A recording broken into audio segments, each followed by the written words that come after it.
Welcome to the Queer Spirit Podcast. I'm your host, Nick Venegoni. Here we have conversations with artists, healers, and activists who enliven the LGBTQ communities and who empower our queer spirits to flourish. My guest today, Mkali Hashiki, is a renegade sexual mystic, a tour guide to the realm of Eros, and a teacher of somatic erotic possibilities. We talk about seeking joy and pleasure as an act of resistance, what happens when we lose our passion, the difference between the sensual, sexual, and the erotic, and so much more. Find out more about Mkali Hashiki at fiercepassions.com. Hi, Mkali Hashiki. Welcome to the show. Oh, thank you. Hello, Nick. So I'd like to start out by having you tell me the story of how you began this path as a renegade sexual mystic.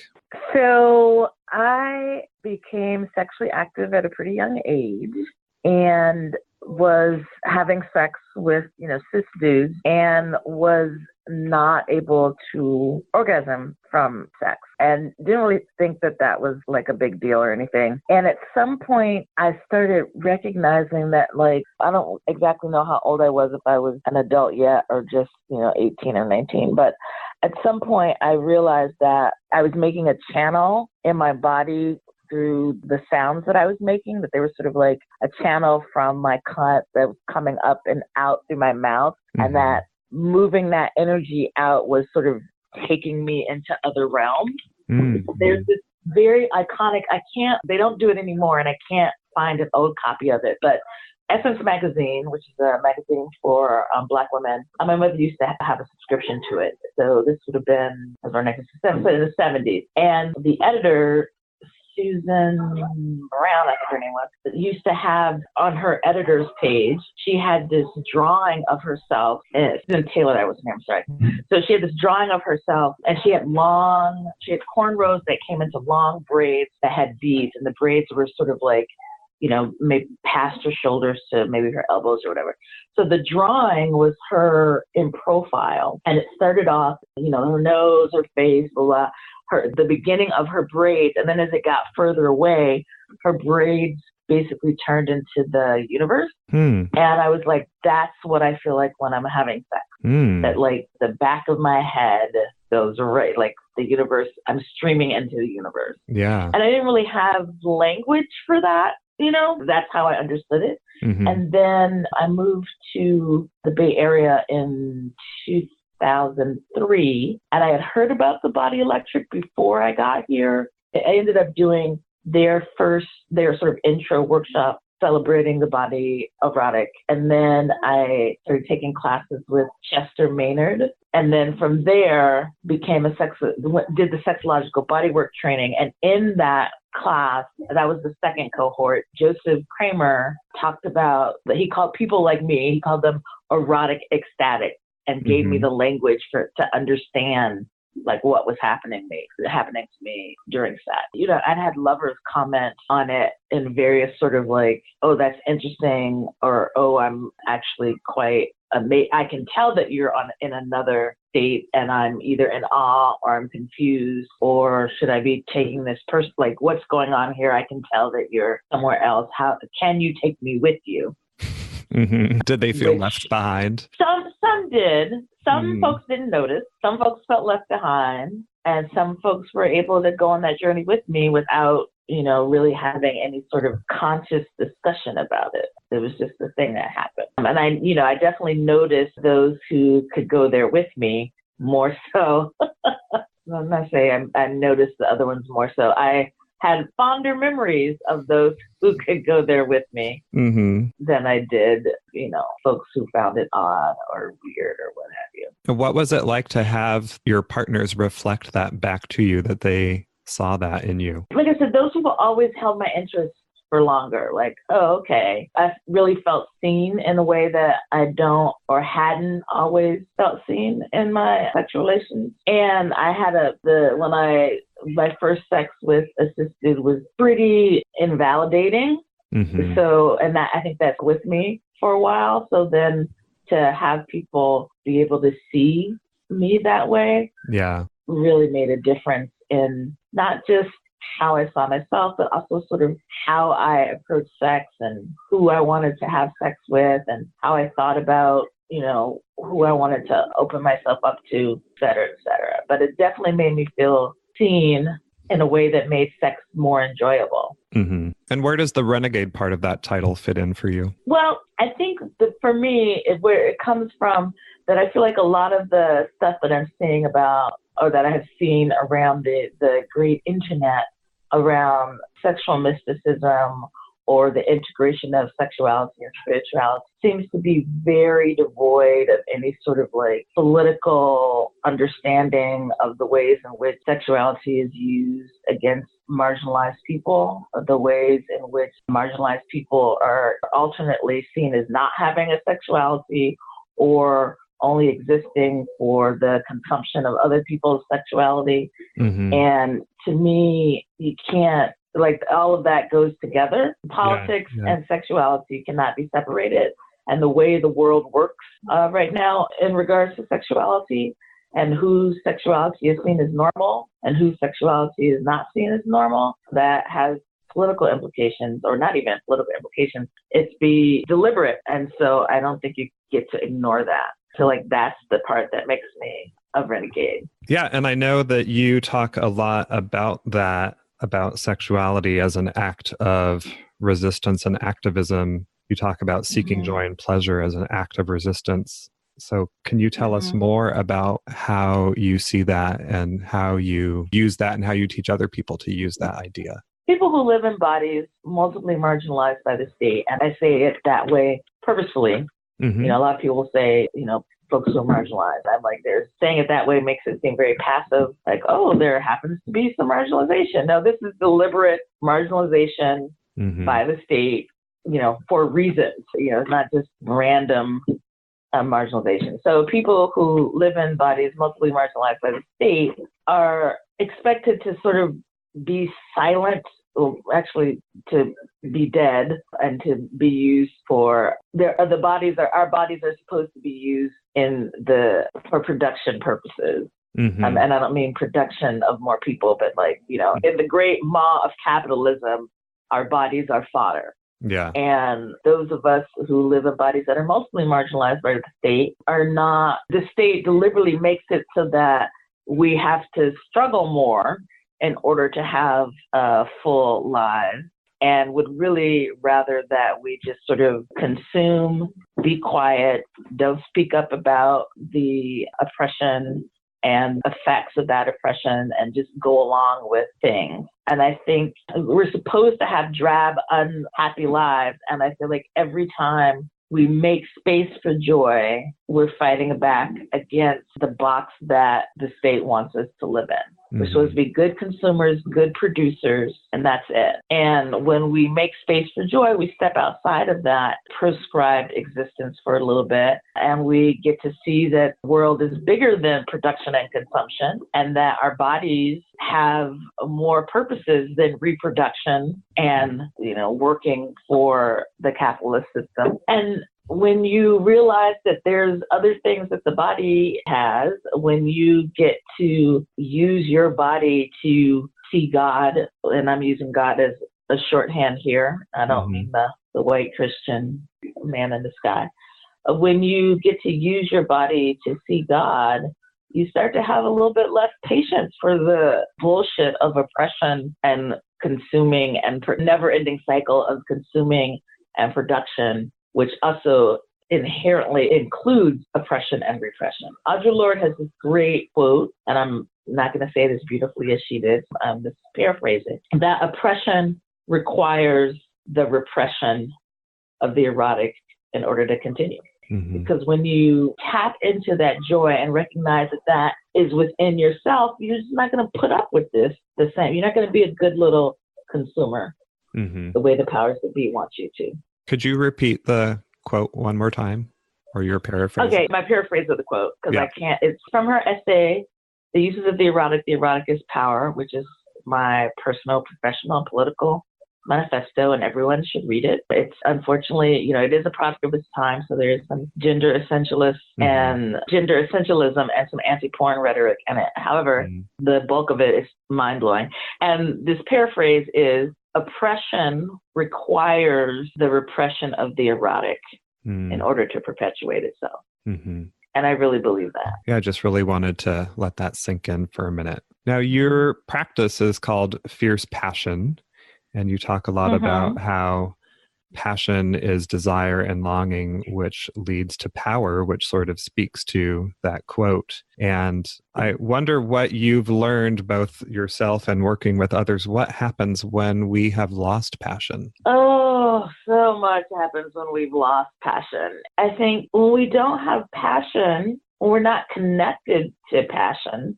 then that's the way we burn out. That's the way our relationships, not just with our lovers, but with our family members and friends, suffer. Life is sort of dry and bland and unexciting and uninviting. Now, capitalism wants us to replace that with consuming. Oh, if you get this thing, then your life will be more fun. If you get this other object, then your life will be more fun, as opposed to connecting with the pleasure that lies inside the body. But a lot of, we feel lost, we feel cranky, our relationships just aren't satisfying. And again, I don't mean just romantic relationships. I mean relationships with all the people that we have relationships with in our lives, coworkers, collaborators. All of those things become just a little bit less interesting when we've lost our passion. Yeah. And you work with this idea of the 3 pillars of fierce passion, which you describe as presence, pleasure, and prayer. And when did you realize that fierce passion had these 3 pillars? A lot of times for me, it's not so much when I realized something, it's more like when I found the language to articulate something that I knew all along, or that I knew in my body, but didn't have the language, didn't have the consciousness articulate that. So I think what has given me the ability to start to articulate that is my spiritual practice. I am a follower of Ifa. And although I am dedicated, right now I am what we call a child of Yemaya. I'm not initiated, so I'm not a priest. I consider my work to fall under dominion of Oshun, and she is the Orisha of love and beauty and art and sexuality. And a lot of times she's in popular culture, for those folks who don't really understand who she is, she's often sort of watered down into this, sort of placid, not really that threatening being, when she is in fact a warrior and necessary for the world to exist as it does. And there are lots of different stories that I could tell about Oshun from that pantheon to explain that. But one of my favorite ones that my former godmother used to say, my former elder used to say, that Oshun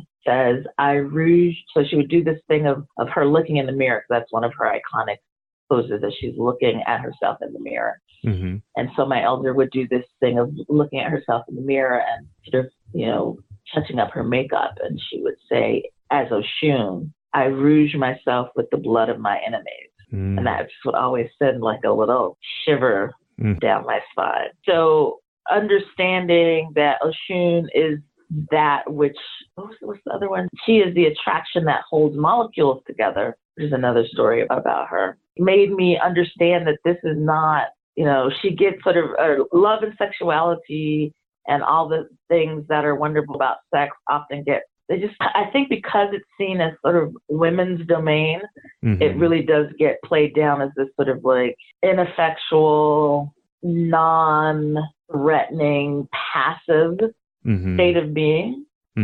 When our sexuality is really a source of infinite power and fuel and transformation and being connected to the erotic. There's another quote that Audre Lorde has that I use a lot of quotes of Audre Lorde in my practice, and just sort of to remind myself of things. and again, I'm not as eloquent a writer as she is, so it's not going to sound that beautiful, but she said something like, when I'm in touch with the erotic, I am less likely to settle for those conditions that leave me feeling powerless, that leave me feeling like disconnected from my humanity. This is me paraphrasing again. When you know how special, how wonderful your body is, and when you understand that you are really a reflection of the divine, or a tiny piece of the divine inhabiting this physical container, then it becomes more challenging to put up with those who would deny or keep yourself in situations that would deny your humanity, and to not fight for a recognition of your humanity, and not fight for the dignity of being human. Yeah. Now, one word that you have used quite a bit is the word erotic. And I think a lot of people have different ideas about what that means. And you've talked a lot about the difference between the sensual, the sexual, and the erotic. And I know that I heard you speak about this a couple of years ago, and it had a big impact on me. So I would really like for you to share more right now about that. Okay. So in this culture, I feel like we, use those words interchangeably, or especially the erotic and the sexual, right? Yeah. Like we say the erotic when we're talking about sexual, but we want to appear, highbrow, or we don't want to appear crude or something like that, then we call it the erotic. But I really feel like they are separate but related concepts. So the sexual, the sensual, the erotic, this is how I define them. The sensual is that which is pleasing to or stimulation of any of the senses. Sexual is that which is pleasing to or stimulating of any of the erogenous zones or the genitalia, with a goal of one or more of the following: connection, communication, or orgasm. And I feel that erotic is that which is pleasing to or stimulation of the soul or spirit. And how they're connected is that the sensual and the sexual are the most embodied and most direct routes to the soul. And that's sort of like my philosophy of like how that all works together. Yeah. And looking at your 3 pillars of fierce passion of presence, pleasure, and prayer, I can see how those kind of line up with that. Am I seeing that correlation? Yes. Yeah. I think really just because when I think about it, so, between me and you and the lamppost and all those listening, I have a fetish for alliteration. So I'll just put that out there. And so when I was doing this new iteration of my work, I'm really thinking about like, what are the components of a holistic erotic life, a holistic sex life? Presence, which meaning embodiment. We have to have an authentic relationship with our body, with the physical container that we are currently inhabiting. Pleasure, so knowing all the different ways that our bodies can bring us pleasure. And prayer is our relationship or communication with the divine, however we define that for ourselves. And without those 3 in place, then I feel like one does not have a foundation, a stable place to build and explore, enhance their erotic life. I'm sorry, I'm laughing because I'm like making all these grand gestures with my hands, which no one can see. But so, Eros is the foundation of a healthy, full, grounded life. And it needs those 3 pillars. So now I'm making a little stool with my hands. So, the idea of like, what's the fewest number of things that provide a stable foundation of some sort of physics or architecture thing? It's not too few. Things are not stable with just 2. And yeah, things are stable with 4, but you really the fewest number you need is 3. Yeah. So when I was thinking about that, that's where the presence, pleasure, and prayer. And you can exist, all of them cannot be shored up the same, right? So you can be like, I'm embodied, but I don't really have a connection with the divine. And so I'm having some sexual pleasure, but pleasure in all of my life is sort of limited because I don't have that relationship with the divine needs to be strengthened. Or for a lot of folks who are on spiritual paths, I'm doing all this spiritual work, I'm meditating, I'm, doing prayer every morning, but it's not embodied. There's this idea that like in order to reach spiritual heights, you have to sort of divorce yourself from the physical container.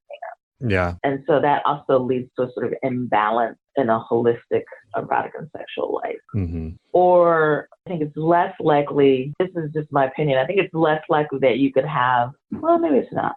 So where you could be really like, I'm really into the pleasure, I have a lot of pleasure in my life and not be embodied. I don't really think I'm not sure that those two things happen together where you're feeling a lot of pleasure in your life. You think they can? Talk to me about that. Let's talk about that. Okay. Well, in my work, I work with a lot of gay men who may have a background in trauma. And I think especially gay male culture is highly sexualized. And so there are some gay men who can be very sexual and can also be disembodied or not as embodied as maybe someone who's more fully embodied at the same time. And there's a way that they're experiencing pleasure, but it's not as present with the experience of being embodied as maybe, the kinds of work that you do and the way that you teach people to do that, especially with the breath. So I do possible. So yeah, so there's it's a very much around the physical container, but there might be some distances. You know what? You're right. And I just remembered that I actually have experienced being sexual I didn't know that was their reality. And then we had a conversation about it. And I found out that they had it actually because of like gender dysphoria that they actually could not be fully embodied and feel the kind of sexual pleasure that they wanted to. Yeah, I think that people could be focused either just on the genitals or just on one particular part of the body or erogenous zone, but cut off other parts of the body because of trauma or because they don't relate to that part of the body if they're gender nonconforming or something like that. And so they are not fully embodied in that way. Yeah, I missed that one. Yeah. So you work with primarily queer people and people of color, and I wonder if you can share a little bit about what you notice the people that you work with in terms of specific challenges they have of experiencing pleasure and passion. Well, I think folks who live in bodies that are mostly marginalized by the state, and particularly Black women, and particularly queer Black women, and particularly fat Black queer women, and I reside in all of those categories. When you are constantly bombarded with the idea that your body is disgusting, that there's something inherently wrong with you, like just existing, not necessarily doing anything, just existing. When you're bombarded with that constantly, nonstop, it becomes really challenging to even want to connect with your body. Why would you want to connect with this thing that society keeps telling you is disgusting and worthless and no one will want it? And so even those of us who, know intellectually that that's bullshit, you can find out in ways that you're not expecting to that, oh, wait, some of this snuck in. I know it's bullshit.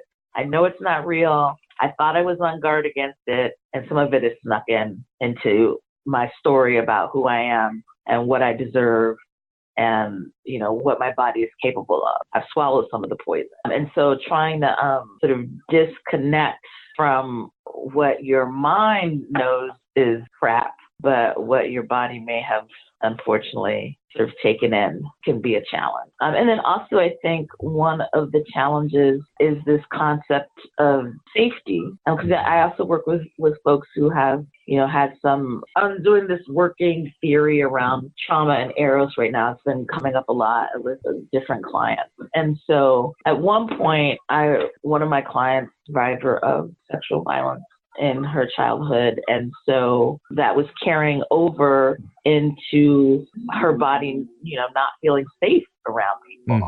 And so that was limiting how present she could be in relationships with folks because she was, her body was on guard all the time. And so we started talking and I was saying something about like, we have to let the body know that situation isn't happening, that the body is safe now.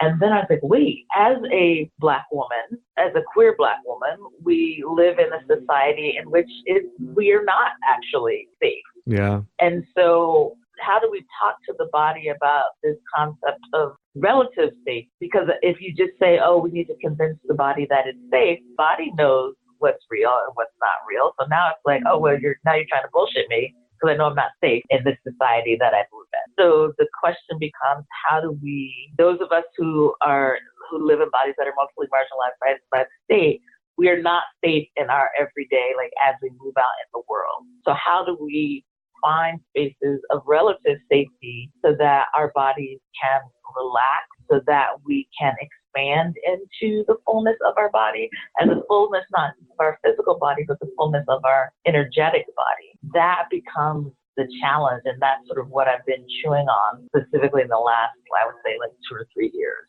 Mm-hmm. You know, many of us have been taught either implicitly or explicitly to shrink ourselves down, that, you know, if we're not too visible, we'll be safer. We don't take up too much space, we'll be safer. And it's become clearer and clearer that that's not actually true, that we're not safe. If we take up all the space that we are capable of, Mm-hmm. we are just as much of a target as if we shrink ourselves down. Yeah. So isn't it better to live the fullness of who we are, even though in this case of like, we're not just carrying our own fears, we're also carrying our ancestors' fears, right? So we, Black women in particular, you know, it's not just my fear as what happens to me, but it's what my mother has endured, what my grandmother endured, what all of my aunts endured, like that comes into the body. Mm-hmm. And so I might say intellectually, well, then it's better to take up all the space that I'm capable of, at the same time that my body's like, yo, wait, we have evidence that this doesn't work out well for us. Yeah. And so it becomes an ongoing struggle. And for me, again, in a way, it's an act of resistance. I know that this world that I live in, this country that I live in, wants me to be small, not just physically, but it wants me to be small energetically. It wants my voice to be silent. Mm-hmm. But as Audre Lorde says, I'm not safe even if I am silent. So it's better to speak. It's always better to speak. It's always better to take up as much space as I can. And being connected with my erotic energy is one of the ways that allows me to do that, to take up the space of my body, to take up the space of my physical body, to take up the space of my energetic body. And the energetic body is larger than the physical container. So take up all the space in my physical body and take up all the space in my energetic body.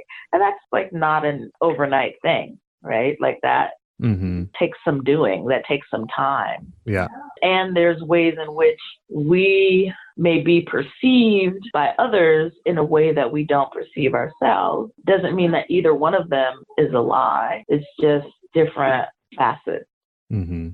For example, folks are telling me all the time, you know, you really seem like you're fully connected with your body. You're fully embodied. You like take up all this space. You seem so comfortable with your body. How did you get like that? And that's not how I perceive myself. Mm-hmm. And one of those lessons actually came out of my work with my clients where, you know, I do a lot of self-imaging with them. And I would have clients who are survivors of sexual trauma tell me that there was a blank spot where their pelvis is. That as we were like scanning the body, they could not connect with their pelvis. There was just a blank spot there. And at some point, I realized that I had blank spots in my body, not my pelvis, but I have 2nd and 3rd degree burns over 3 of my limbs and on my back. And I realized at some point, I was like, oh, I have these blank spots where my burns are. That on the inside of my body, I'm not connected to them. And when I try to call up a visual of my body, there are blank spots there.